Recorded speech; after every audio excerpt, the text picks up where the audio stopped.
Mga kababayan, ang panimula ng pagbabago sa bahaging ito ng Ilog Pasig ay bahagi ng tinatatag nating bagong Pilipinas.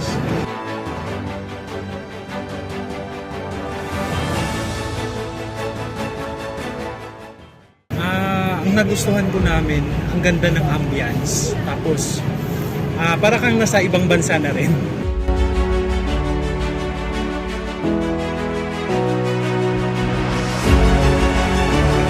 Malamig po yung simoy ng hangin at nakaka-relax po siya ng hangin. Sa mga nakikita po dito na maluwag, tsaka maganda po pagtambayan ng mga estudyante. Kaya last din po niya kasi makapagano sa mga tao. Like ngayon may bago na silang direkta dun sa boat. Lakas po makapil na ay parang nakaka-encourage mo na pumunta rito. Ganun po. Tapos parang mas lalo kang marerelax kasi parang ito na yun. Bakit ka malalayo? Bakit ka pupunta sa ibang lugar? Pwede mo naman puntahan dito.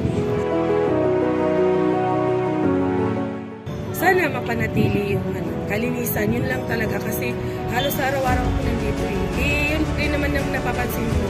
Tsaka yung may mga bantay na, may mga guard, minsan may mga pulis pa din nakabantay.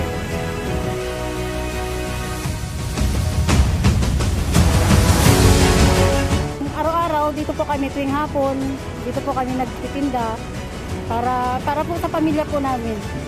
Malaking tulong talaga po dito yung pasyalan ngayon dito sa amin. Katulad sa aming mga vendors, mahirap lang po din kami. Tsaka ito po yung hanap buhay po namin. Dito po kami kumukuha ng mga pagkain namin po sa araw-araw. Tsaka ito rin pangbili namin ng panggatos ng pangpaaral sa mga anak namin. Maganda po siya kung i-extend kasi mas marami pong mga tao yung pwede pa pong mamasyal sa ganitong lugar. Kasi ito nga po, hindi po siya totally sapat yung laki niyan. Alam na po, marami pong gustong pumunta.